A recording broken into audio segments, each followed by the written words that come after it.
Hello guys and welcome back to Reloading Arsenal with me, Alex, and today we've got the London derbies, Arsenal versus Tottenham. It's going to be a great game. Jose Mourinho against Haymanager. It's going to be interesting, So, since last time, I'll just go through the schedule. We did play Liverpool last time and we lost 3-2.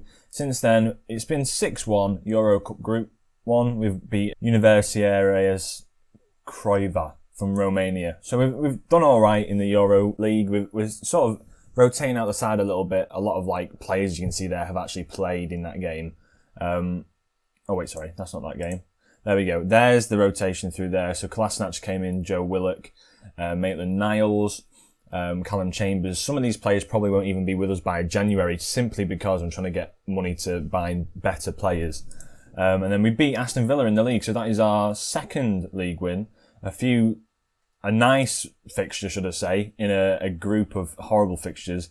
But the only problem is, the medical centre has actually been filled. Bellerin in there isn't feeling particularly fantastic, high injury risk, less so everyone else. But then as you can see in the bottom corner, Willian, Pepe, Tierney, and as you can see, Bellerin for another day have all got injuries. So it's not fantastic. We'll go into the press conference just to probably discuss all the injuries and whatnot. Is a win over a local rival in Tottenham as good as it gets, or does it not matter quite as so much to you? People want to go work in the days after the match with bragging rights. Yeah, of course they do. I always used to do that when you used to go into work the next day and your team's won over the person that you know's team. It's always a great feeling.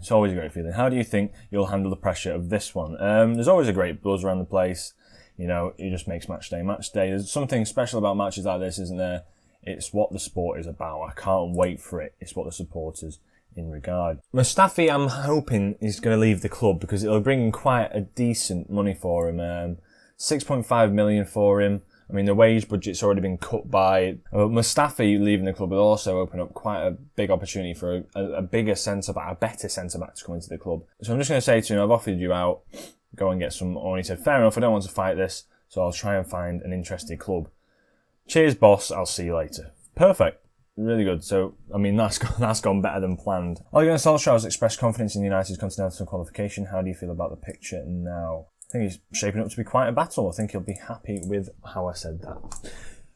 So we'll have the Saturday games, and I'll come back to you after that, and we'll look at the league table and get into the Tottenham game straight away. Right, so I've just accepted an offer for Mustafi. It's 9.25 million overall for the fee. Quite liking the look of it. It potentially rise to 11.5 million. And yeah, I'm pretty happy. I'd be very happy with that. On top of the 11 million, probably looking at another, I think I've got 100% of the transfer revenue. So yeah, you're looking at about 20 million for a centre-back, which will be good enough. I mean, we've got Gabriel for 22. Just see where we can sort of place ourselves in terms of getting another centre-back, just to bolster the side. And yeah, maybe bring through a few of the youngsters. We'll have to see. Right, so the game against Tottenham. Here we go, the tactical meeting. Reduced defensive duties. They're looking like they're going to play a 5 at the back. Reguilon playing left wing back and Aurier playing right wing back. Lo Celso and Ndombele and Højbjerg in the middle. Son and Kane up front. That right hand side going through this way might be a nice little route. So, I mean, Willian would have been perfect for that role. Ozil might be the one to play there, but at the same time, I'm thinking maybe if we can put Saka onto that other side and then perhaps play Aubameyang on this in this fixture, because we're going to need someone who's a bit better at getting inside. I mean, I've played him as an inside forward before. He's not fantastic at all, but I think it's going to be what we're going to have to play here. And an inverted winger in Saka, let him come inside, do the business. Hector Bellerin is indeed feeling the stress of playing all these games. I'm going to put Maitland-Niles in there, and yeah, we're going to see how we can do here. It's going to be a interesting game to say the least. Here we go. We line up, and we're looking pretty good at the moment. I've got to admit, we're playing pretty good football. It's whether or not we can break down this back 5, which is going to be the question. We know Jose Mourinho's sides grind out for a win. He's playing this 5 at the back, which is going to be a bit of a, as you can see, the pitch sitting very deep as well. It's going to be a tricky one to sort of penetrate, as well as the fact that Lloris is a very good keeper. He's a very, very good keeper. He needs to get some instructions out there to go down the right-hand side. I don't want to play it down the middle. Don't want to shoot on sight. Don't want to hit early crosses, really, and up the tempo. That's going to be the key for this game, I think. I'm going to see how we can do out there today. Aubameyang plays it to Kolasinac, who tries to switch the play, and that's just poor in itself. But we've managed to pick the ball back up. Saka now cuts inside as an inverted... Oh! As an inverted winger, and jeez, that just goes over the bar. That was a good shot, to be fair to him. I just want to see us try and work the ball into the box, maybe a bit more. Aubameyang wants to come off. I mean, I'll make him stay on for a bit. Oh! I think we were pushed there. I think we were defo pushed there. A VAR decision. I mean, this is... If this is coming through, we really are VAR Arsenal, aren't we? We're checking the review. Here we go.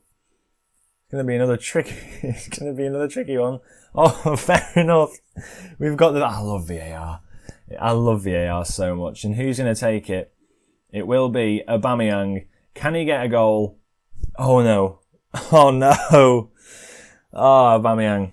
Oh, Aubameyang. Right. I'll be honest with you, it's not been a great start for Aubameyang in his Arsenal career under Haymanager. It's been a pretty rough ride for him, as he's just not performed at all. And Højbjerg has now played Harry Kane through, and this is looking like a pretty good chance for Tottenham, and that was very close. I mean, I don't know what to say. If I hadn't started him, you're probably looking at us scoring that, and Saka is going to try and take on everyone again as an inverted winger. Why, bro? Just shoot. Don't shoot. Just don't shoot. Son's getting a bit too much space, so let's press Son, as we say. And Aubameyang will probably come off at half-time. He's not having a fantastic game, and he, as he said, it picked up a knock. We'll do the tactics first. Aubameyang can come off. We'll bring on... Nketiah can probably go out on that right-hand side. I'll play him as an inside forward support. Those two can switch around, actually. Nketiah can play on the either side. So Nketiah, in fact, he needs to be a striker, doesn't he? He needs to get into those striker positions. And then Saka can go back to his... Oh, he was a winger, wasn't he? He was a winger support. And then I think towards the end of the game, it might be worth bringing El Neni off and maybe putting Ozil up top. Pump fist, we are favourites here. Let's go out and get a result. Let's get a result against Spurs. If we get a result against Spurs, I'll be very, very happy, as they've taken Harry Kane off and put Bergwijn on as Nketiah's going forward. He's had a shot, but it's a bit audacious, isn't it? We're having the better of this game, so I'm going to go a bit more positive. A bit more positive might actually push the side to get forward a bit more, do a bit more with the ball, basically, as El Neni's started to pick up his game, actually, and questions whether or not I should actually take him off. He's coming up to the 60th minute now. I think I might make... Oh, hold on. I'm not going to make the changes yet. Saka puts the ball in. David Luiz is there, and it's off the bar. It's off the bar. It's off the bar, it's off the bar. We'll make the changes now. So what we'll see is, Danny Ceballos is having a great game. Thomas Partey not so much. We'll see El Neni coming into this box-to-box midfielder role. And then we'll get Ozil onto the pitch. See what he can do in this advanced playmaker role. I'll put him in. So switch up the sort of formation. We need another player forward, really, because of how...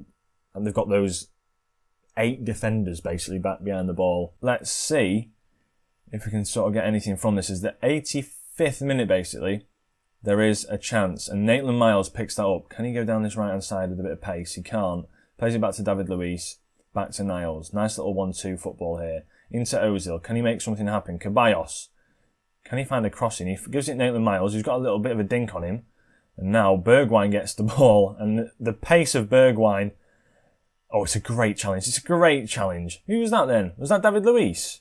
He's not got his afro. Well, the thing is, David Luiz there, as Saka's coming forward now. What's he going to do with it? Pulls it back to El Neni, who takes a shot, and El Neni has scored. Of everyone at the club, El Neni has scored, and that makes it 1-0. Why?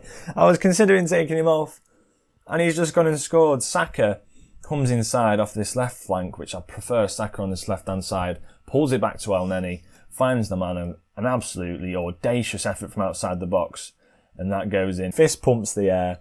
What a goal. And that, I mean, it's too late for Tottenham. Or is it? Oh, hey up.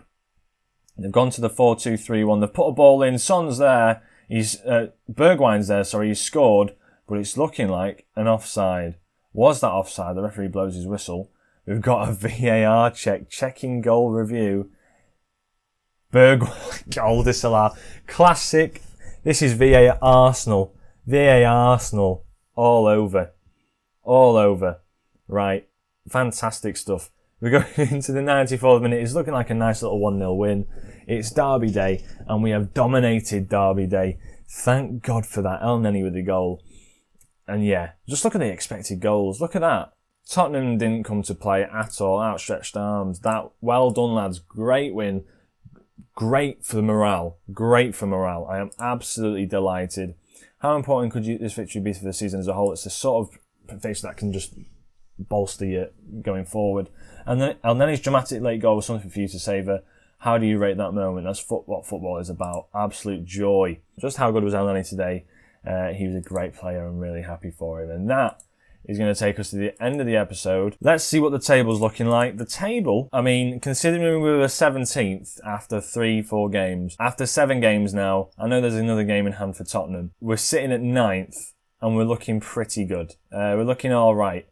Top 4 battle, I mean, you're looking at 15 points of Crystal Palace, which might drop off later in the season. Aston Villa, will they drop off? Who knows as well. It's looking okay. We need to get past the United game. I think we play Tottenham again after that as well. But I think once we get past the Manchester United game, which would be a great game, I think then we'll be okay and we'll see where we sort of, in the running up till Christmas, we'll see where we really stand. So yeah, it's an interesting one, seeing that we've only got 9 points from 7 games, but we have had a very difficult start. Obviously playing Liverpool, City, Tottenham, Leicester, Chelsea. It's 5 big games out of the 7. Then picking up the points against Aston Villa, losing to Crystal Palace in the opening day. I think considering we've only got 3 points, well, we've got 0 points from out of 9, and then all of a sudden, in our last 4 games, we've got 9 points out of 12. I think it's pretty good for us. So yeah, I think I'll end the episode there. I'm pretty happy with how we've done there. I'm very happy with how we've done. We're just one game today. To be honest with you, I might just start playing the games. If it's a quick one, I might just add another one on to the end. That's how I'll probably do them from now onwards, because we're slowly getting into it. We're slowly getting into just free flow of these sort of games. So yeah, I'll catch you in the next episode. But before that, if you did like the video, please leave a like. Let me know how you're feeling about the series. Let me know how you're feeling about the series. If you think it's a good one. If you think there's anything more I could sort of add to it maybe. But I think once the transfers start coming through, I start building my own side, it'll start coming together as a whole. But yeah, subscribe also. If you are not subscribed already, let me know. Just gives me a gauge of how well I'm sort of doing as well. So yeah, I shall catch you in the next episode. Ciao.